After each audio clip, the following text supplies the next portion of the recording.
Hour number 2, it's Extra 1360, available via the iHeartRadio app. We are with you till 3 p.m. Loose Cannon's coming up a little later on. John Schaefer and Rich Ornberger. Get your text messages in here in a little bit. 70470, first word of the text, XTRA. So the NCAA tournament resumes upcoming this week. You can listen to the games here on radio on Extra 1360, starting on Saturday morning. And as we said when we got back on the air on Tuesday, it was a well-deserved victory lap for the Pac-12 conference. Because what they did on the men's side, I know it was probably not all that shocking to people who work in and around the conference. Maybe for others. I don't know what people's brackets look like. But to have 4 of the 16 on the men's side, 3 of the 16 now on the women's side, which is something obviously we don't discuss as much, but they do over on the Pac-12 network, an incredible point of pride through the first weekends of the NCAA men's and women's tournament. Ashley Adamson is a studio host with the Pac-12 network, and she joins us on Extra 1360. Ashley, Darren Smith in San Diego, thank you for your time. Yeah, it's great to be with you. Thanks for having me. Absolutely. Like we said, you guys, this conference has been the story of the tournament on both the men's and women's side, both on the court, off the court, which we'll get to, specifically on the women's side as well. But man, it was great to see you all just strutting and proud of the conference. I know at times people in conferences, there are these healthy rivalries, but it seems like everybody in the Pac-12 just took immense pride in what it was that we saw through the first weekend of the men's and women's tournaments. Yeah, I thought you nailed it on the head with what you said earlier. It's amazing. I've now been at the network for almost 9 years. It will be 9 years this summer. And I can't remember a time in which there was this much, great, excellent excitement, and just the vibe around the Pac-12 is awesome on a national scale. So after, taking certainly lumps, some deserved, some not, over a lot of years, it's been really cool to kind of see both on the men's and women's side the success they're having. And you mentioned maybe people within the conference knew this was coming. I don't think we're all thrilled about it. I don't know that I certainly didn't predict that we were going to have 4 teams in the Sweet 16. I don't think that we thought that Oregon State was going to still be playing or even make the tournament. When we were sitting there in the first the first week of March. So it's been remarkable to see, and kind of probably a little bit of a reminder that the old, you're never as good as you think you are and you're never as bad as you think you are. There's winning is just in the smallest of margins, and to see the success and to have some of the things fall the Pac-12's way, it's been cool. And to your point, I couldn't agree more that there is a great sort of camaraderie and a back-to-pack feeling during the NCAA tournament this year more than I've ever seen, as well as kind of during bowl season that comes out. So, yeah, it's a fun time. There's no question about it to be a part of this conference. Yeah, so you're telling me that if I were to ask all the employees at the Pac-12 network to show me their brackets, I wouldn't see Oregon State and UCLA and USC and Oregon. I might not see that everybody's.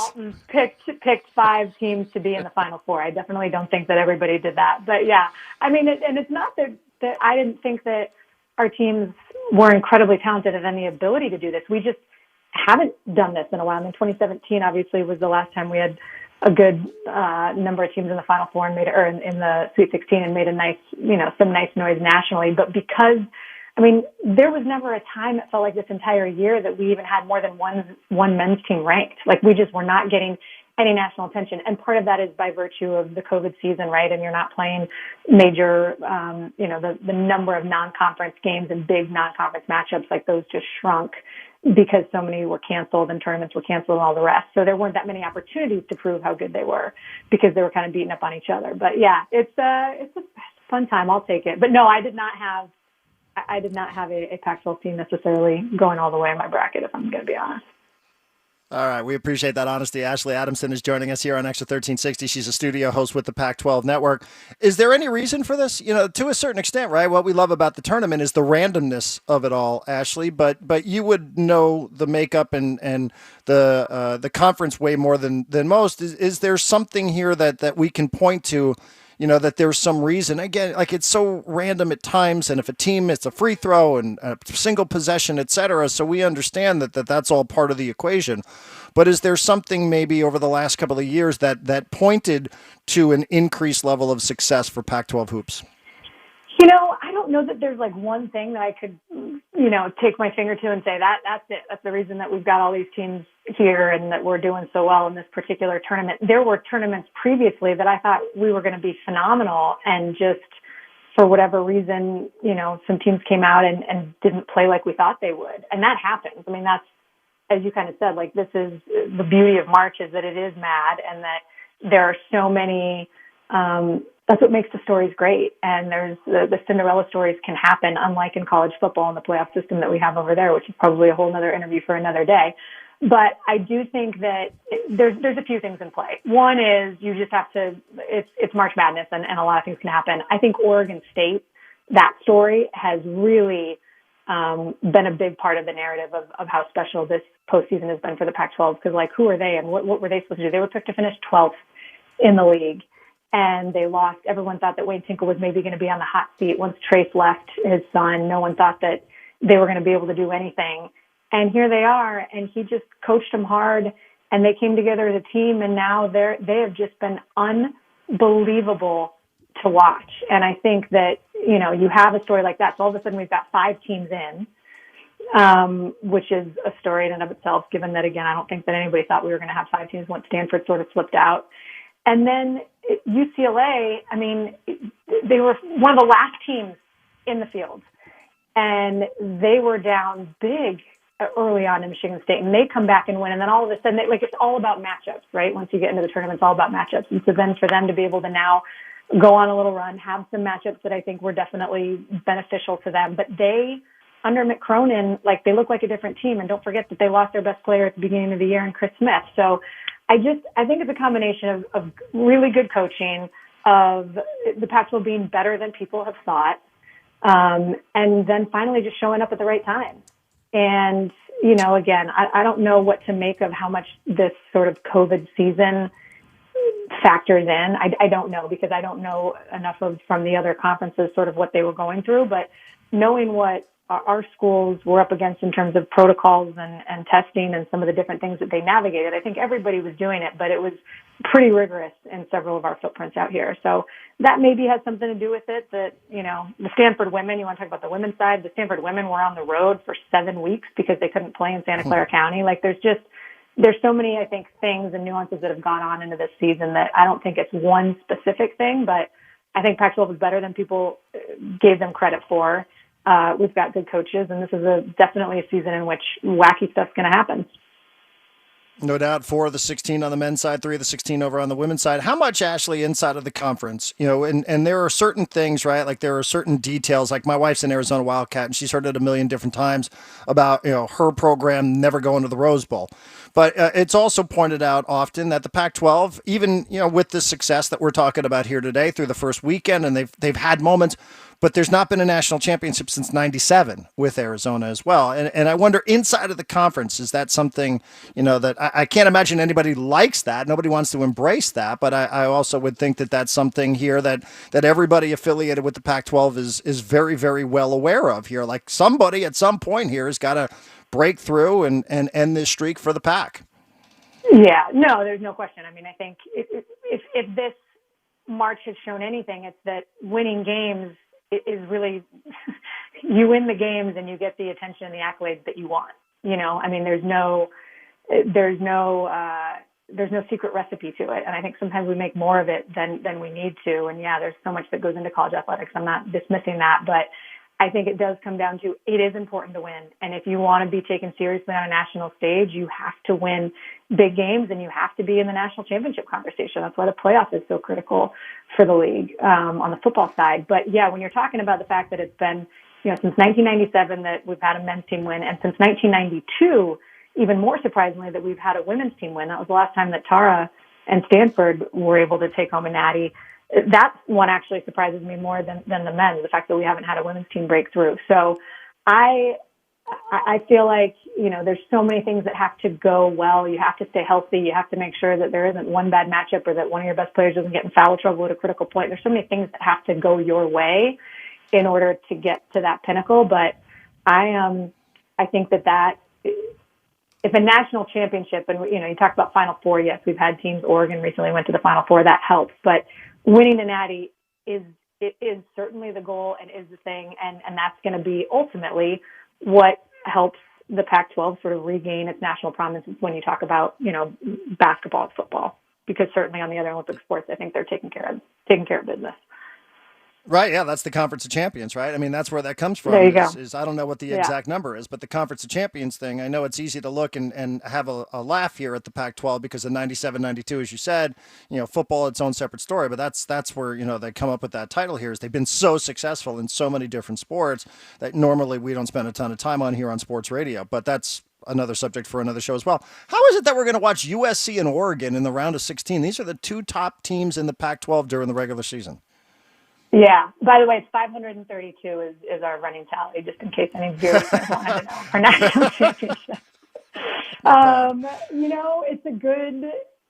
It's a good question. I think actually John Wilner wrote an article if people want to kind of deep dive into how this sort of came to be. But a lot of it is, I just think that no one really knew what to make of the Pac-12 part of it. I mean, I think that's part. You look at the seeds now, and I don't know, was Oregon State supposed to be a 12 seed? I mean, I think Loyola was way understated. There's plenty of times. This always happens in the tournament, right? And this year, I think the committee had the hardest job of all. So I'm not going to. It's really easy to sit here and say, now, how is it possible that the top two teams in the same conference are going to meet each other in Sweet 16?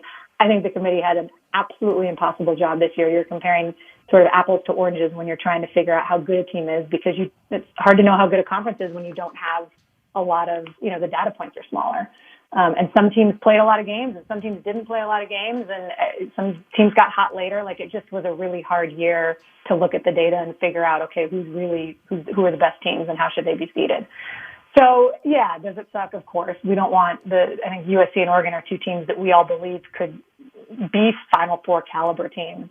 And the fact that one of them is going to get knocked out, on Sunday is a bummer. But I think it's going to be a fantastic game. I don't think we're going to see what we saw when those two teams played each other back on February 22nd, when USC just smacked Oregon and I think surprised everybody.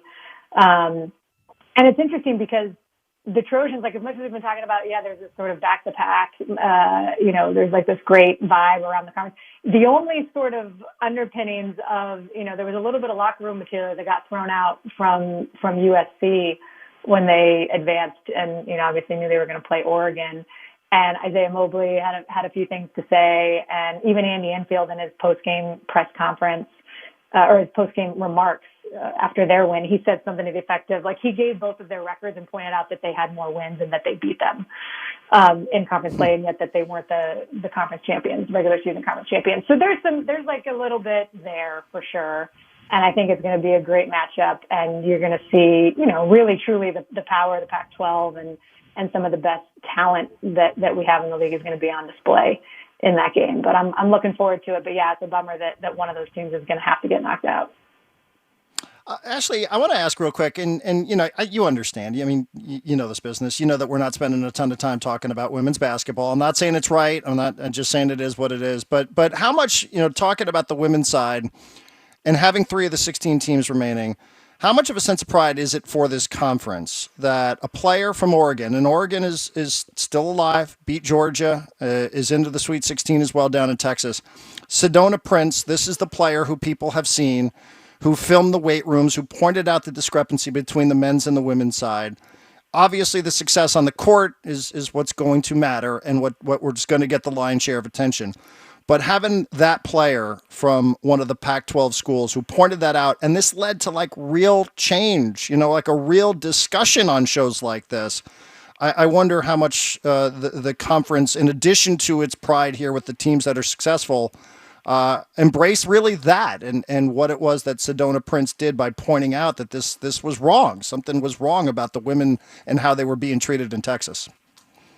Yeah, I mean, I have probably more to say on that than we have time in a radio show for, but I think the short answer is yes. 100%. I am in the conference, I think, is proud that a player like Sedona Prince used her platform and was also empowered by Kelly Graves, her coach, and the, Oregon in general, the program, to be able to post something like that. Like, there's a world in which not too long ago, I mean, we're in a completely different setting now in terms of student athletes being comfortable and willing to use their platform to sort of speak out. And there's a world in which that would have not been allowed. I'm not saying at Oregon, but just in general, it was sort of frowned upon. And now, I think over the past year, what I have really noticed through this COVID season and on a variety of different levels is young people understanding the power of standing up for each other and for themselves, and that they actually have a platform in which to do that, and they're using it. And to be smart about it and thoughtful about it, but to have the backing of their coaches and the programs and the administrations to be able to say something like that. So, yeah, I mean, I'm sure most of your listeners know, but basically called out the NCAA, rightfully so. And I think, to me, again, I don't want to get down the negative rabbit hole, but you got to call things out when they're wrong. And to me, the whole thing, the thing that bothered me the most about all those reports that came out, it was very clear that the NCAA dropped the ball. And I look forward to Mark Emmert, the investigation that he's going to do to figure out, I think, quote, how we got here after the tournament's over. I look forward to seeing what those findings are. But it was the testing. The testing was different for the men's. The testing was better for the men's than it was for the women's. And that, when it comes down to something like that, I mean, not that I'm saying that the weight rooms and the swag bags don't matter, but like, that was almost, to me, the most offensive thing that came out of a lot of what we saw in terms of the discrepancy.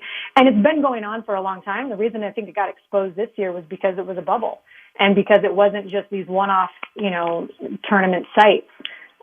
It was, for the first time, everything was really concentrated. And so it was, everything was kind of laid bare in terms of what the discrepancy was. So, yeah, my hat is off to Sedona, and I appreciate, all of the young women. We have so many incredible, incredible young women that are basketball players in the Pac-12 that I feel so lucky that I got to know. And honestly, when I'm having a hard, tough day or feeling like, man, what's all going to happen?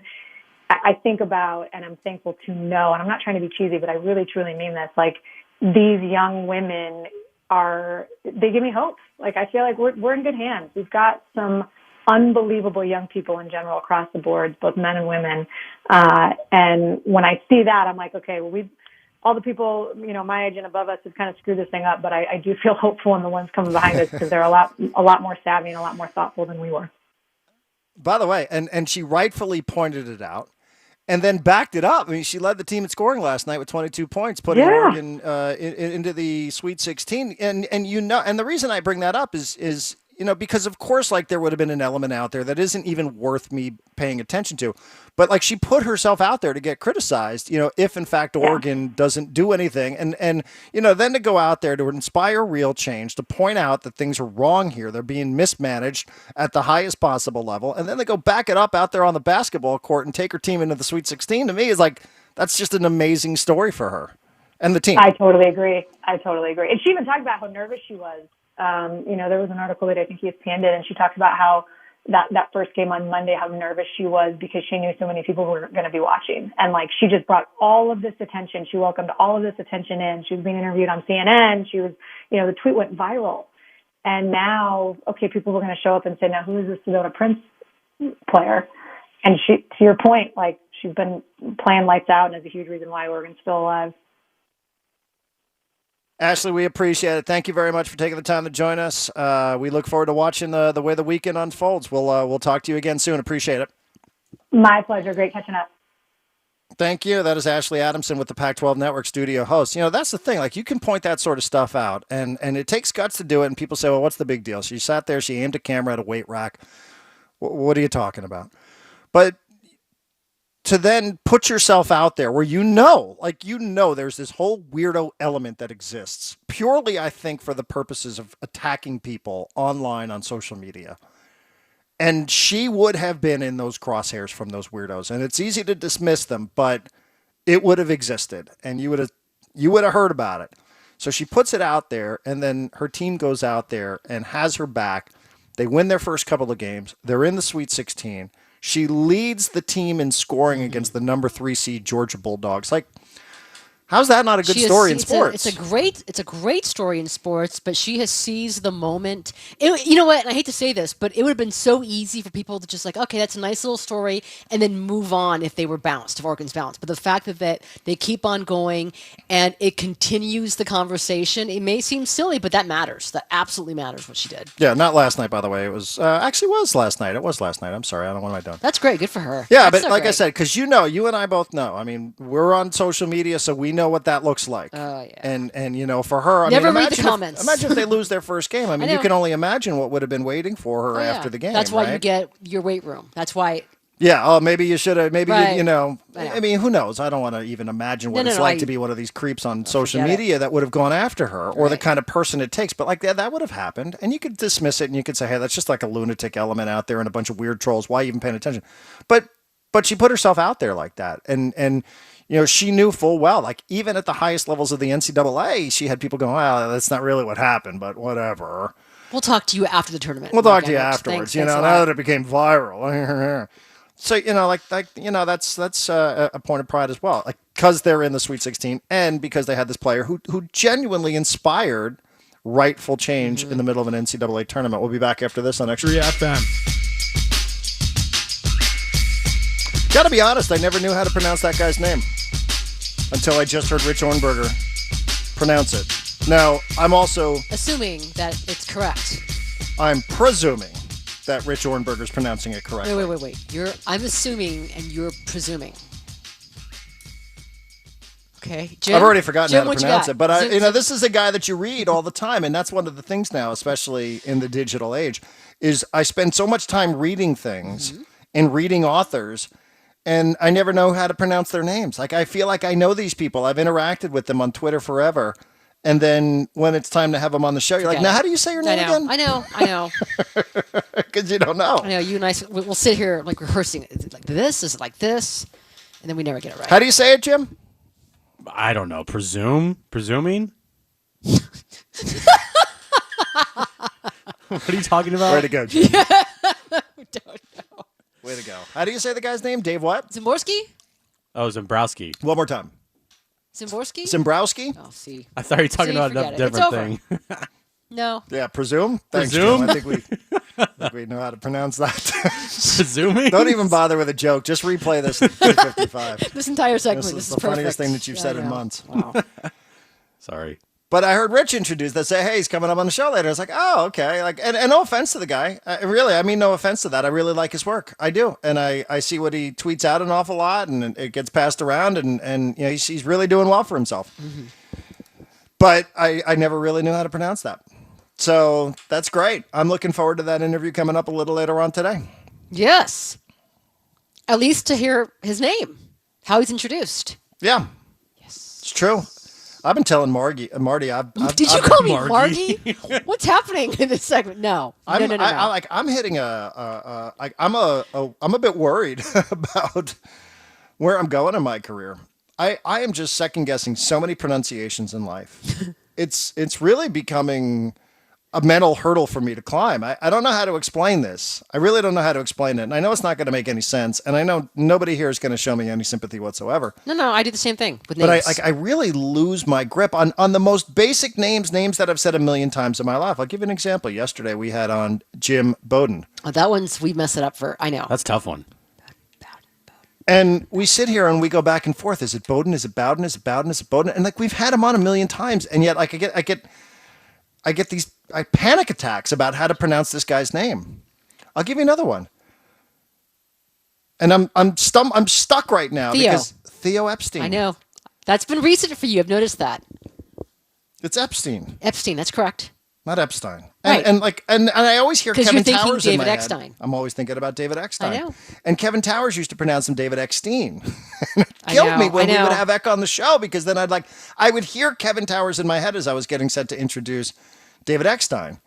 And I would hear KT's calling him Eck. I was like, "Guy, you're going to do it." And I swear this is true. Like, this is just like, I should Are you having seek some help. But no? I don't think I'm you're having these panic attacks about how to pronounce the names of people whose names I know how to pronounce. Well, maybe and I have you these should- panic attacks because I'm doing it on a radio. Maybe you should like read out loud then, because you read silently.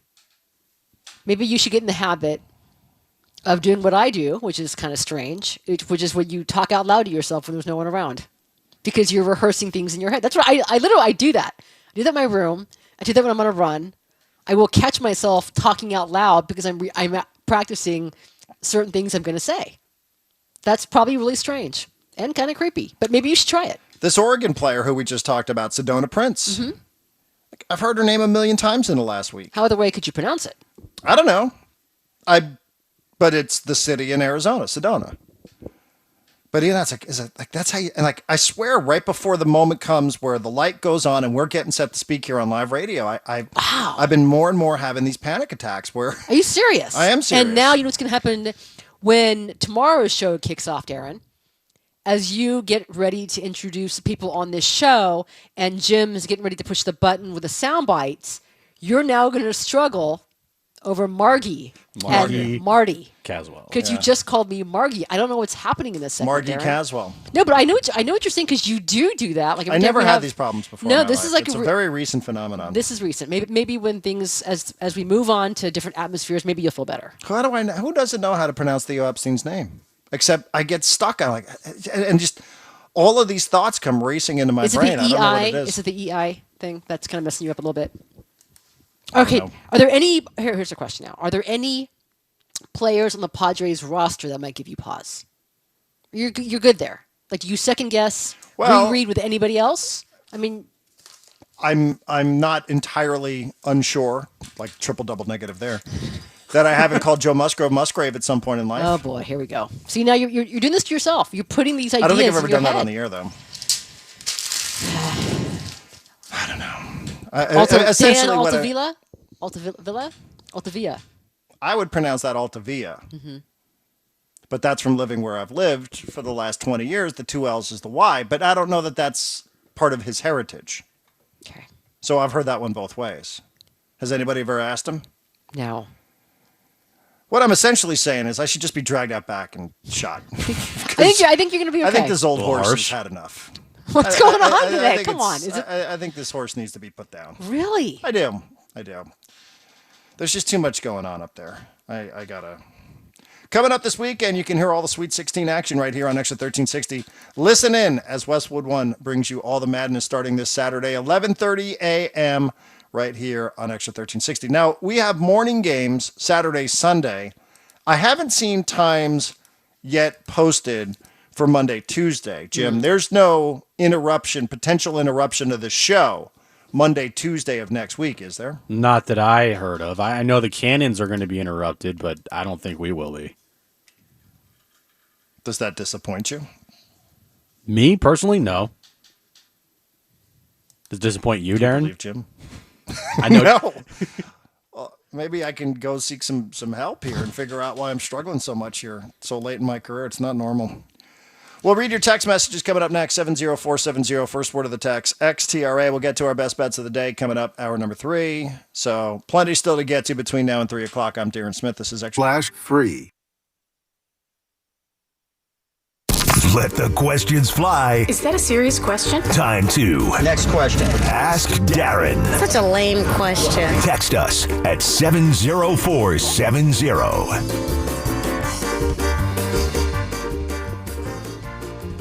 Got some interesting audio from Mick Cronin, the head basketball coach at UCLA. I've never heard a coach come right out here and talk about the G League the way that Mick Cronin has. He went on some podcast. It's called the Field of 68 Media Network with that guy, Jeff Goodman. It's called the Field of 68. That's it? I don't know Long what it's called, to be podcast. honest with you. I was trying to write down just so I can give it credit, but I know the name is Jeff Goodman. Okay. He's the reporter, and it said the Field of 68 Media Network. Field of 68 podcast, I guess. But I've never heard a coach come right out here and go after the G League and admit that the G League is trying to take market share away from college basketball. Because as we had Ashley Adamson on just a little while ago, she pointed out that UCLA lost its best player, Chris Smith. They also lost a player to the G League. His last name is Nix, Deshaun Nix, I believe it is, who went to the G League Ignite. And Mick Cronin comes out, he's like, yeah, like, we see what you're doing, NBA. Like, you had this free feeder system with us forever. Now you're trying to take us down. Yeah. And like he was not wrong. I would imagine there's a lot of coaches on his side. Yeah, but he was pretty adamant on it. I've not heard a coach come out and say it quite the way that Mick Cronin said it. All right, only a handful of texts here at 70470. First word of the text. Should I text leave? TRA. Will that inspire a better If you text? leave, Marty, they'll probably have Yeah. much more. 619 number comes up with a really, really good idea for the Padres on opening day. And I second this. Uncle Teddy should throw out the first pitch and MC a brief retrospective about his career. That is brilliant. Yes. Now, I wait a love second. that idea. Oh, that's Ted Leitner's number. I'm just kidding. Let's text it. Ted, is that you? That is a great idea. Like, he's like one of the best MCs I've ever heard at anything. He's so good at it. He has that voice. That is a perfect way. That's Got to the be involved, perfect right? person. Got to be Oh, I involved hope on so. opening day. Yes. And I was thinking about Ted too. We were laughing on Tuesday about what it was like in the studio as Jim was there for San Diego State losing to Syracuse. Said that Ted was not a happy camper. Yeah. And describing what the scene was like inside of the extra studios. But I will say this in all seriousness, like I thought about Ted that night because Ted normally then can go and he's right into baseball. And now, Ted doesn't hop on a plane. Ted doesn't have a broadcast scheduled until the beginning of the San Diego State season. And that's forever in Ted time. That's longer than Ted has had off in Probably ever. 50 years? I'm gonna guess long. I'm gonna guess I'd imagine that Ted's been working since he was like 10 years old. I don't mean like child labor, but I mean like, newspaper. The delivery. rules were different back then. Okay. Statute of limitations have expired. But that's a great idea. That is really a great idea. Have Uncle Ted do something. I love that idea. And they probably are. Yeah. 619 number, we were talking about the difference in the rotation with Dinelson Lamet, without Dinelson Lamet. 619 number says, gets even more crazy when you start thinking about having Mike Clevenger in that rotation next year. Now, that's going to be second half of next year. And that's just everything goes well, and it's something you pointed out. The success rate after one Tommy John is one thing. After two is something a little bit different. I don't know that's something that you necessarily count on if you're a Padres fan. You don't know. You really don't know. You hope. You hope. An 858 number with a really, really interesting strategy for watching Padres games that I'm going to keep to myself. I just want to acknowledge this 858 number and say thank you very much. Oh, really? You're going to use this tip? Yes. You're not going to share? I'm going to share with Jim. Yeah. I'm a huge part of this. I might need Jim's help. Jim might be my accomplice here. But if it works, Marty, I would recommend that. Why can't you just have Jim? Oh, can't Periscope. Oh, that's right. Isn't Periscope gone? I don't want to watch on Periscope.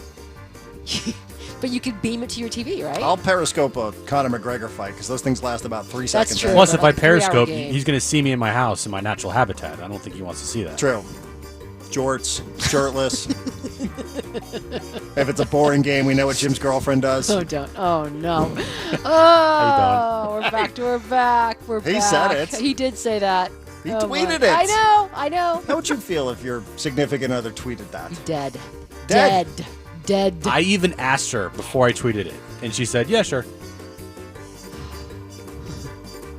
She probably didn't think you were actually really going to do it. You did what? Huh? 615 number, Jim's joke of the day. What do you call everything before 2020? Presume. What? Pretty good.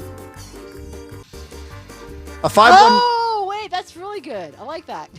A 516 number, Marty. That's great advice that you just gave. I talk to myself all the time. Signed, Rich, your neighbor, your friend, and your coworker at Extra 1360. And it is the 516 number. That's Rich's Rich. number. How have I not seen Rich? Like, I live like a block away since apparently that time I ignored him at the park. He's seen you. I don't know. He's seen you plenty of times. Yeah, well, you know. 858 number, D. Smith Show drinking game. Every mispronounced name is a shot. It's See? sponsored by Bar Profar. We're drunk at 12:15. Now we are Darren, we are on to a great. No, we're drunk and pre-show going over who's in the show today. Okay, what is it? Wait, is it this or is it that? That's a great idea. I think that would help. Doing shots? Yeah. Yeah. Did you ever see Loosen that? up a little bit. Did you ever watch Stop WK? thinking about it. Did you ever watch WKRP in Cincinnati? Yes. And you remember the episode where Dr. Johnny Fever, that's his name, and they were trying to prove that the police that drinking is bad for your reflexes, right? And so every time he does a shot, his reflexes got better and better and better, became sharper. Maybe it'll have that effect on you. I felt like St. Patrick's Day was one of our best shows in a long time. We were drinking Jameson since about 11 o'clock in the morning. Well, you had listened right through that door, Darren. We have the answer. Let's go. Lots of half-empty tequila bottles over there. Half full, I guess. Half full. I like that. See? Disguise my disposition. 609, I have a great idea for Uncle Teddy. He can throw out the first pitch. His ex-wife's going to take all the positions on the field. Now, Ted would make that joke about himself. He would. 619, I trust Padre injury news more than I trust their ticket reps. Promises. Hashtag pissed. Yeah, I saw that. I haven't dug deep into this story, have you? Haven't dug deep yet. I just know they had to apologize to a bunch of people because they are unable to satisfy all the requests. Right now, as we are still we're in the red tier, having season tickets did not guarantee you a ticket for opening day. Not yet. 858, did we get a step count from Jim Russell this past weekend? Jim made it a goal that he was going to beat his own personal record of 19 steps. It was very low. I could check, but it was higher than 19, I can tell you that. Is that because of Winter and the Soldier or because of the tournament? The what? The Winter and the Soldier? Oh, Falcon and the Winter Soldier. Falcon and the Winter Soldier. Sorry.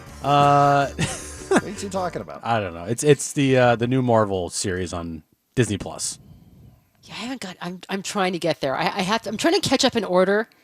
I had to watch Avengers: Age of Ultron so I can watch the rest of them to get to this one, and I can't make it through Age of Ultron. You'll be catching up Not the rest great. of your life. There's just so many movies, Marty. I know. Many. I often wonder if not watching the right you're order. an adult woman or a 13-year-old boy.